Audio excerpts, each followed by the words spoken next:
Hey, this is Notser, and we're taking a look at the American aircraft carriers. At Tier 4, we have the Langley. It comes with a default loadout of 1 fighter, 1 torpedo, 1 dive bomber. All American aircraft carrier squadrons have a default size of 6 aircraft. Another trait of the mainline American aircraft carrier is that they only come with 1 loadout.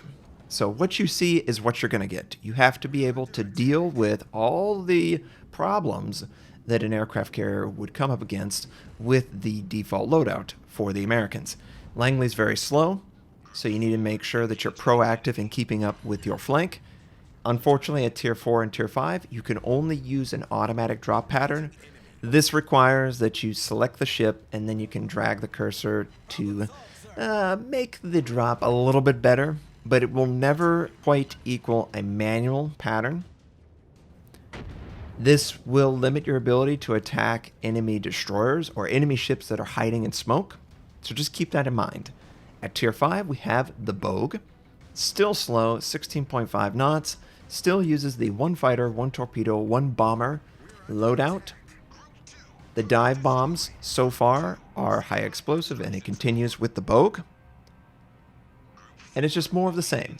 Automatic drop, no manual. There is a risk as the Bogue that you will run up against an enemy Tier 6 aircraft carrier, and they absolutely have access to manual drop patterns. So their torpedoes, their dive bombers are going to be more accurate.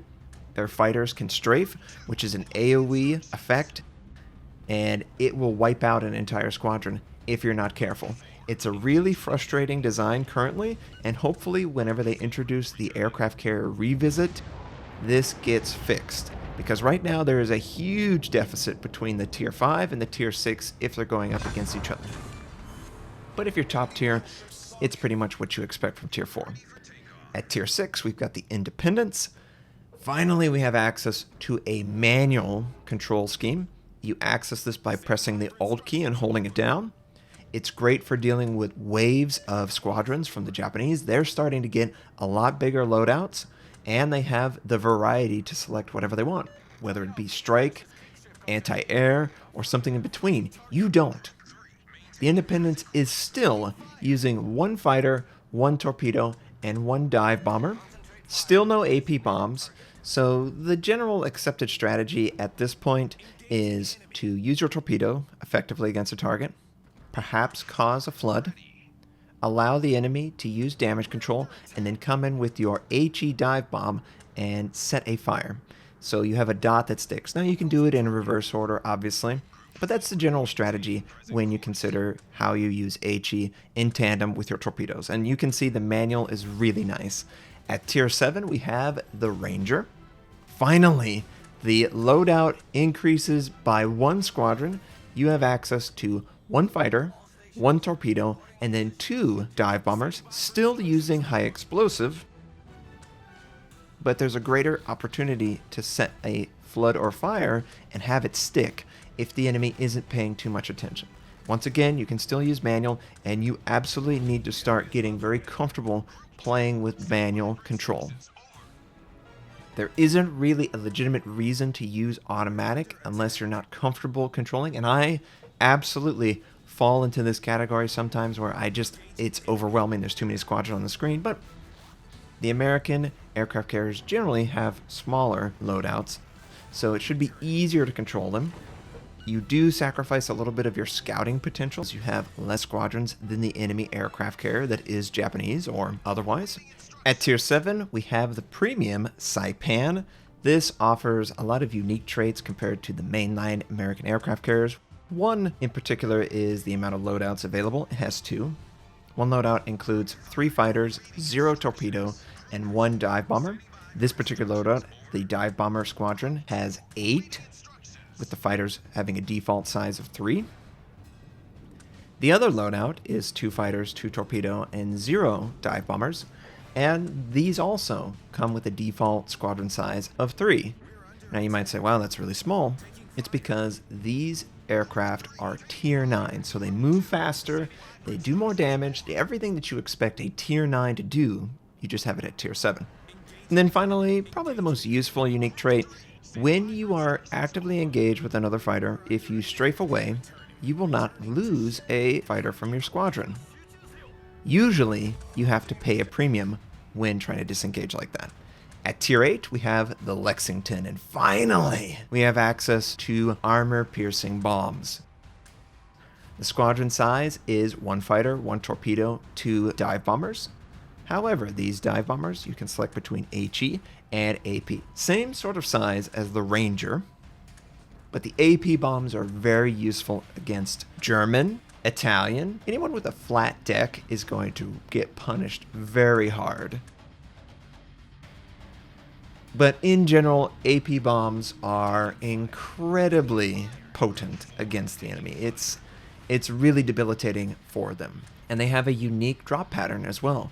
So you need to learn it. It's very thin, but if you can hit just in the right place, you can citadel the enemy and do tons of damage. I've seen enemy battleships go from 100 to 0 in a single enemy AP bomb attack. At tier 8, we have a premium American aircraft carrier in the Enterprise.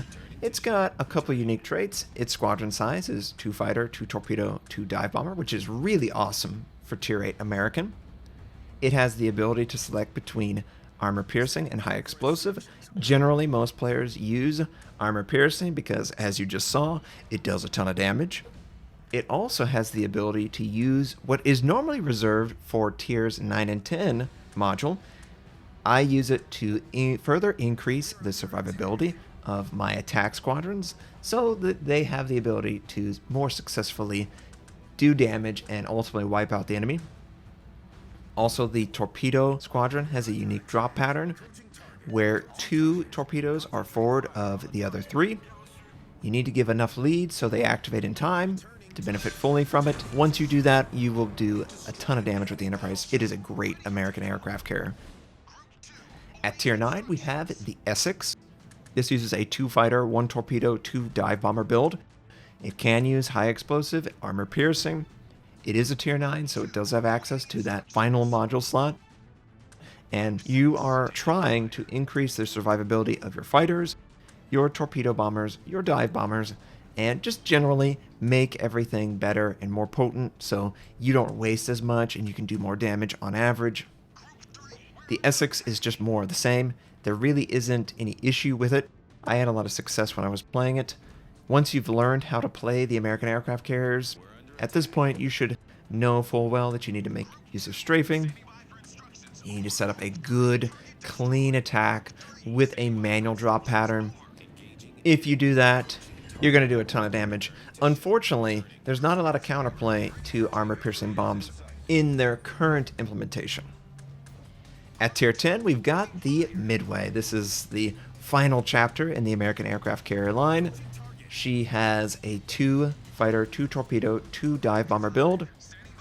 Her torpedo bombers are 1 tier lower than the other aircraft, but in general, everything works just fine.